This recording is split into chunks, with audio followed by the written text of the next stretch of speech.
my. Oh my goodness. I think it's gonna be a good week. I'm so excited, honestly. Oh my god. Hi everyone, welcome back to my channel, or welcome if you're new. Today we are starting another weekly reading vlog. It is now week 3 of Spoopathon, I believe, and I have yet to exit the haunted house once. But I will 100% be doing that this week. You just wait. Once again, I am starting this vlog halfway through the week. It is Wednesday. Yeah, I suck. I'm going to try and get on top of that, but at the moment I just start my reading vlogs halfway through the week, and then in order to get enough content I have to go to halfway through the next week, and it's just not going very well. So hopefully we'll get a lot of good reading done in the next few days, and I'll be able to finish this one at the end of this week and start next week's one at the beginning of the week. But famous last words. But anyway, my plans for this week are actually very exciting. I'm so excited about the books that I have on my TBR. First and foremost, I have one book left, like I said, before I exit the haunted house. So that is for the prompt Read After Dark, and the one I have for that is Mina and the Undead by McCaw. If you've been watching my videos recently, you will know I have talked about this book rather a lot. I am so excited to be reading this book. I just feel like I'm gonna love it. I've got really good vibes from it, and I've been wanting to read it for so long, so it's finally time. So basically this follows Mina, obviously, who goes to New Orleans, hello, most amazing gothic vampire setting ever, to visit her sister Libby. But while she is there, a body turns up of a young girl with puncture marks in her neck, and the girl is actually holding a lock of what looks like Libby's hair. So it turns out that someone is replicating New Orleans' most brutal supernatural killings, and they seem to be framing Libby for it. So of course Mina has to investigate and find out what is really going on in this town. It just sounds like it's going to be such a good gothic YA murder mystery with all the good supernatural vibes as well, especially set in New Orleans. Like, I'm just so excited for this one. Like I said, this one is for the prompt to Read After Dark, so obviously my only issue with that is I cannot read it even if I want to during the day. That shouldn't be too big of a problem because, as you guys will already know, I am in my first year of university and I'm spending my days studying. So by the time I finish studying, have my dinner, it is usually dark anyway, since we're getting into the winter, autumnal winter months. So it shouldn't be too much of a problem, but most of my reading will be getting done after dark anyway. So yeah, I'm not too worried. It kind of works out for me, to be honest. But that is my first book on my TBR for this week, and this one I am definitely gonna finish. And then I will have Escaped the Haunted House, and this is where my TBR is kind of in flux because if you watch my October TBR you will know that I had it all set out for a second go through the haunted house. However, the books at the start of that journey through the haunted house aren't really calling to me at the moment, and I'm not really too excited about them. I just feel like it's going to send me into a slump, and I really want to enjoy my reading this month and just get a lot out of Spoopathon. So what I think I'm going to do is I'm going to do what Spoops has actually done before, is I am actually going to stay on the Read After Dark prompt, which you can do. You could just stay on one prompt and read as many books as you want to fulfill that prompt and just keep racking up points. The only thing with that is you won't move through the haunted house, but that's not really bothering me. You're still making points for your team and you'll be enjoying your reading if you're choosing books you really want to read. So I'm going to stay on the Read After Dark prompt so that I can read a book that is actually at the end of my TBR if we go by my October TBR, and it's the book that I most want to read at the moment. So the fact that I'd have to get through like another 5 books just to get to it isn't going to be good for me. I'm not going to enjoy my reading experience, so we're adding it in now. And like I said, it won't be too much of a problem to read it after dark. But that book is Kill Creek by Scott Thomas, and this is another one that I've heard amazing things about, particularly from one of my favourite booktubers, Hailey. She is a huge thriller mystery horror reader, and she highly recommends this one, and I completely trust her opinions on books. So ever since I heard her talk about this one, I have been dying to read it. This one basically follows a group of horror authors who go to this old abandoned haunted house and stay there for the night on Halloween as part of a publicity stunt, but when they leave it seems that they have awakened some sort of entity in that house and it follows them and torments them. It sounds incredible. As I've said before, I'm a huge horror movie watcher but not a huge horror movie reader, which I know makes no sense. I've just never really gotten round to horror books, and one of my favourite sort of horror movie tropes is a haunted house. Those are usually the best ones. So to have that in a book, I'm just so excited. I think it's going to be such a good spooky read. So yeah, those are my plans for this week, both to read after dark, both books that I am hugely excited for, so I think it's going to be a good week. As for the rest of my October TBR, we'll cross that bridge when we come to it. But yeah, it'll probably come as no surprise to you whatsoever that at this moment I'm going to go back downstairs, I'm going to get sorted at my little desk in the corner, and I'm going to study.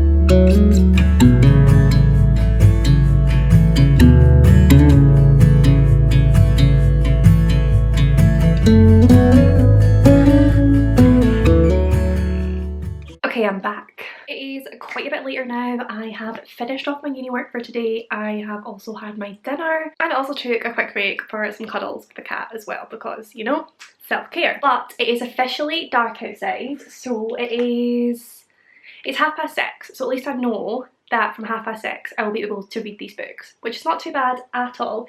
So I'm going to start my first book of the week, which is of course Mina and the Undead. You know how excited I am to get started. I just wanted to quickly mention as well, when I first talked about Mina and the Undead in my come book shopping video, Amy McCaw, the author, actually got in touch with me. She is so lovely. She sent me out a little package of some goodies, some little Mina goodies. And I just thought I'd show you to them now because they are super cute. First of all, she did send me a little Mina and the Undead bookmark, which I will of course be using to read this book and probably many books afterwards. And then she sent me this little leaflet, little like flyer for Fangfest in New Orleans, which I'm assuming is like the flyer that is going to be in the book, which is super cute. Then sent me this little Mina and the Undead postcard, and she wrote a little message on the back as well and signed it. And then finally this New Orleans postcard, which is from Libby, sent to Mina from the book, saying, "Hey sis, I know things have been pretty weird between us lately and I want to make it up to you. Check out the flyer and let me know what you think. Could be fun. Love, Lips." Obviously, this is the flyer in question. So yeah, just some super cute little goodies that I can hang on to and just stare at while I'm reading this book. So a huge thank you to Amy for sending those over to me and for just being so lovely in general. It just makes me so much more excited to read this book. So I'm going to go ahead now, I am going to get comfy and I'm going to get started.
Thursday. It is the next day, obviously, and I am actually just getting ready to hop on my sprints. I've got my laptop set up there.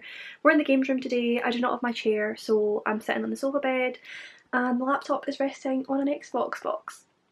hopefully this works. We will see how it goes. Also, the weather has been bad, and I think I've said before, because of where I live, the internet that we have is like mobile internet, so whenever the weather is bad it really messes with our connection. So we'll see how these sprints go. Hopefully they go well, because I am really in the mood to get a lot of reading done. Last time I spoke I was starting Mina and the Undead, and I did read quite a bit of it last night just in one chunk. I got to page 112 and I am loving this so far. Like, I knew I would. I'm so glad I wasn't wrong. I hope it continues. We have basically followed Mina, who has come to New Orleans to visit her sister Libby. The two of them have a bit of a damaged relationship. There's not really much trust there. I think Mina kind of has abandonment issues because their mum left them, and then soon after Libby then left and moved from London, I think they were in? No, Whitby? Somewhere in England, and she moved to New Orleans for university and basically just left Libby to it to deal with the grief of what was going on. So yeah, there are issues there. I think there's still more to come out surrounding their relationship, but she's gone to visit her and I think she's staying in New Orleans for a few months. Libby works at this mansion, which is basically like a big museum, and they go through tours through it, and there are different rooms and each room is based on a different horror movie, and then there is actors in there like sort of acting out the horror movie and like giving you jump scares and things like that, which, can I just say, I want to visit. I really want this to be a real thing so that I can go one day because it sounds amazing. And then Libby is hoping to get a job there too, but when she's having like her little trial shift at the museum, she finds a girl upstairs dead, and it turns out that this like murder, it seems like a reenactment of another like mythical murder that happened in New Orleans at one point, and then they realise that other murders that have happened recently are also like based on different myths from New Orleans. So obviously they're like doing loads of investigation about that now. Not Mina and Libby. Mina and Libby are a bit shaky, but Mina has met Jared, who's one of Libby's roommates, and she has a little bit of a crush on him. It seems like it might be requited, we're not sure yet, but they're sort of working together on this little investigation to find out what is going on in New Orleans. But yeah, I'm just totally hooked. I really want to know what is going on, who is doing this and why. Also, I think I mentioned from the blurb, the girl that they found had a lock of Libby's hair in her hand, so someone also obviously has something against Libby because she's clearly trying to set her up here. So yeah, I want to know more. Also, the whole, just the setting in this is incredible. Like, New Orleans, all of these spooky witchy shops and like bars and museums based on horror films and things like that, and then all the pop culture that Amy McCaw is putting into this, I'm just absolutely living for. Like, within the first couple of pages I think Alien was mentioned, and then we've had countless other sort of pop culture references since, and I just love that. I live for it. Also, we have an LGBT plus relationship in this. So Libby is actually a lesbian and has a girlfriend named Della, I believe, which is also great to see in this. That's not something that I was aware of when I went into the book, so I'm glad that that representation is in there. Yeah, overall just really loving this so far. Hoping to get through quite a chunk of it tonight. Like I said, I'm on page 112. So I'm hoping that on these sprints I'll be able to race through quite a lot of this. Like, we're doing 45-minute sprints, fingers crossed, like 50 pages per sprint. We're aiming to do 3 sprints. So how many pages is this actually? I think it's less than 300. So I could potentially, maybe not finish this, but get very, very close to finishing it, which is very exciting. And then I will finally have escaped the haunted house. Oh, I'm excited. So yeah, I better hop on now because the sprints are about to begin, and I will catch up with you later on.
So I have literally just finished my sprints. It is 10 past 10 and they were lovely as always. I honestly just love doing my sprints because it's so nice to chat to you all and everyone's just lovely, and yeah, it's just been a really nice night. And I'm currently leaning on Rufus. This is why I look like this, but I'm comfy, so I'm not going to move.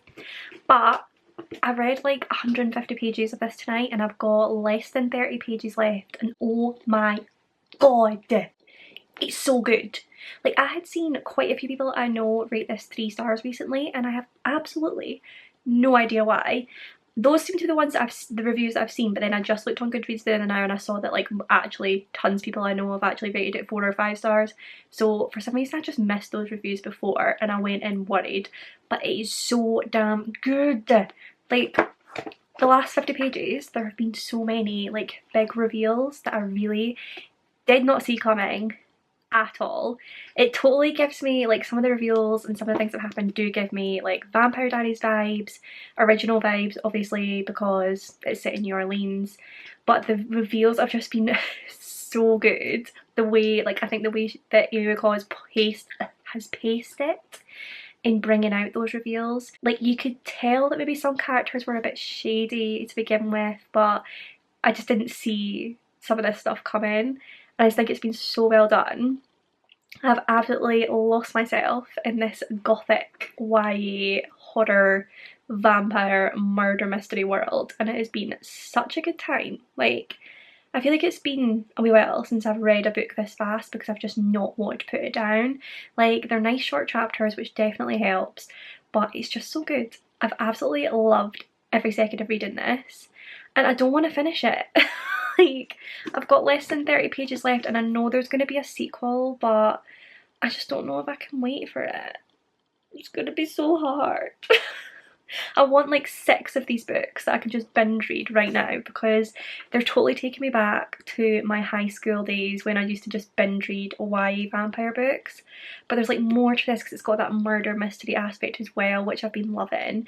And all of the 90s pop culture references, as I've already said, are just so good. Like, since I last spoke, there's been quite a few references to like The Lost Boys, which is one of my favourite films. Interview with the Vampire gets mentioned quite a lot. Another film I absolutely adore. Haven't read the book, probably should read the book, but love the film. But yeah, I am just absolutely obsessed. I love it so, so, so much. And I feel like some of the things that have happened in the last like 50 or so pages have just set it up so that the sequel is going to be amazing as well. And yeah, honestly, just obsessed. Absolutely love it. Cannot wait. I am going to go ahead and finish the last 30 pages now.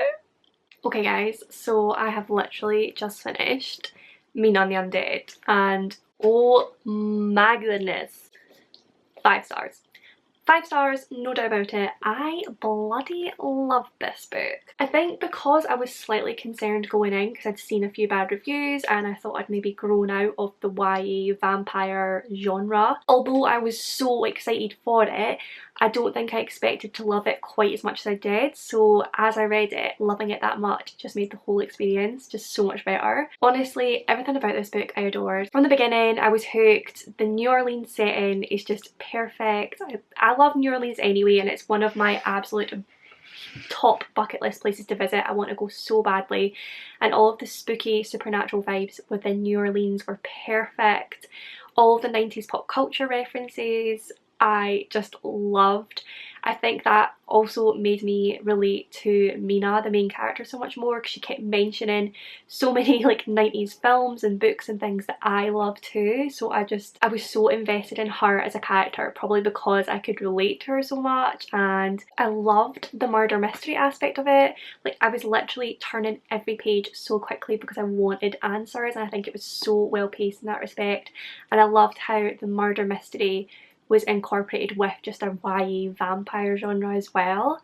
I just think it was all so well done. The reveals towards the end, honestly, perfectly done. I did not see so much of that coming, but it was perfect. The romance in this, I feel like some people will probably argue it's quite insta-lovey, but I honestly loved it. Like, I think they're so cute, and also just the way she described it, you could totally understand it. Like, because they connected so much, they had so much in common, there was just that initial like fiery attraction, and I think that is realistic. That does happen for some people, maybe not everyone, but sometimes love is quite instant and that's fine. So yeah, I love them together. Also, it's like a very YA relationship, I guess, but I loved it. There was so much in this that gave me so many vibes of other like vampire books and things that I've watched or read. So like Vampire Diaries, the originals, as I've already mentioned. I also got Morganville vibes, like the Morganville series, some of that, the way that there was like this group of young people living in a house and there's vampires, that reminded me of the Morganville series, which again just makes it so much more enjoyable because it's quite nostalgic to think about those things that I loved so much when I was in high school. Yeah, just absolutely loved it. Cannot wait for the sequel. Like, I am so mad that I can't just read it right now because I need to know what happens in the next installment. I'm so excited to get whipped back into this world and just I'm so excited, honestly.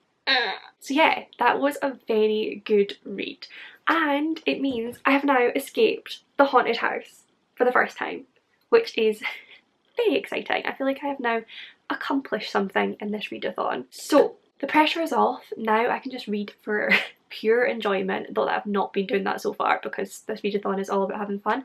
But like I said, my next read is going to be Kill Creek, and I'm going to stay on the Read After Dark prompt to read this. So I might start this tonight.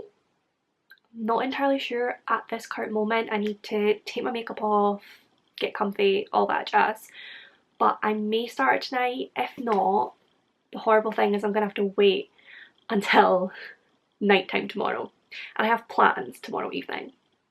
So wait, this isn't gonna work, is it? Because the only time I'm gonna have to read tomorrow is during the day, and then after that I'll want to read all of Saturday, and it's gonna be daytime.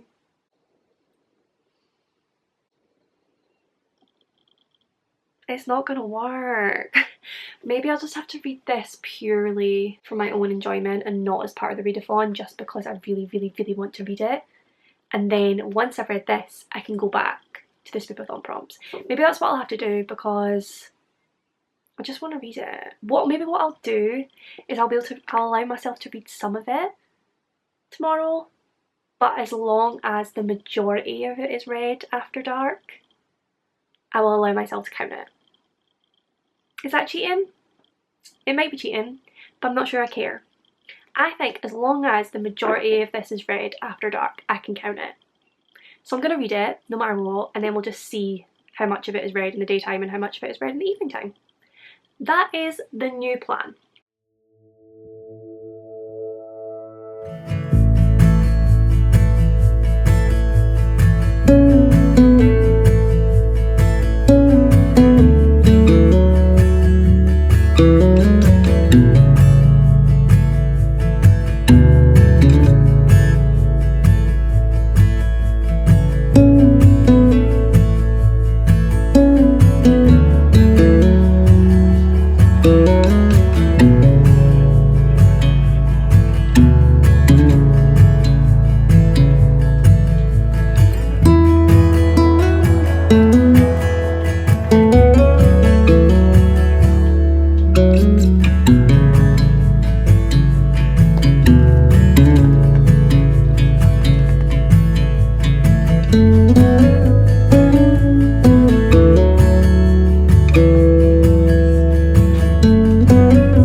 now. And I did end up starting Kill Creek. I'm currently on page 93 of this one and I am loving it so far. Like, I feel like this could be a 5-star read. Those are the vibes I'm getting. Obviously I'm not even 100 pages in yet, so things could change, but at the moment I'm obsessed. This is the absolute perfect spooky haunted house horror. Like, it's the exact sort of plot and atmosphere that I want in a film, but as I said, I want to venture into horror books now, so I just think I'm gonna absolutely love this. Like, so far we're getting two perspectives. We're getting the perspective of Sam McGarver, who is like the main character, the horror author who is struggling to write his 5th book, I think, and people are sort of like waiting for him to come back. And then we're also kind of following this female author, T.C. Moore, I think her name is, who is quite a prolific horror author, but in very sort of sexualized literature, and a lot of her story is basically about how she is a female author in a sort of like male dominated genre. And basically so far they have all met, they have all been brought in by this Wainwright character, who is the one that is setting up this publicity stunt for his website, where he's bringing these 4 authors together, taking them to Kill Creek and making them spend Halloween in this haunted house while they sort of like broadcast it to his viewers. And yeah, so far we already have some spooky vibes coming in. There's already some little things that have come in that are a bit worrying. Already the atmosphere is there. Like, there has been a couple of scenes at the house already. Like, we've got like a prologue which was basically about the history of this house, which is called the Finch House, and we also had 2 men who were going to sort of like fix it up a little bit, like install a generator and that for the authors staying over, because obviously it is a very derelict abandoned house, so they were sprucing it up a little bit so that these authors could go stay, and some weird things happened to them while they were there already. But yeah, the whole atmosphere is just very sort of like under your skin. It's already a bit eerie and very gothic as well.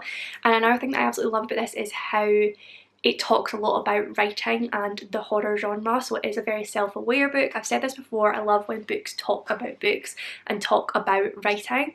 So yeah, really enjoying that aspect as well. Cannot wait to continue with this one. If I get a chance, I will probably just race through as much of this as possible because I am really enjoying it. Like, I sat down with the goal of reading maybe like 20 pages and then I nearly got to page 100 because I just did not want to put it down. But I am going to end this week's reading vlog here. I just put all the footage onto my laptop and realised I have about 50 minutes worth already, which obviously will cut down once I like edit the b-roll and stuff, but that's quite a lot of footage to get through. So I'm gonna end the vlog here and just straight away start next week's. So yeah, as always, I hope you enjoyed this vlog. If you did enjoy it, then do please give it a big thumbs up. Subscribe for more bookish content from me. Comment down below with any of your thoughts and feelings. I do reply to every single comment. I love you all and I will see you in my next one. Mwah.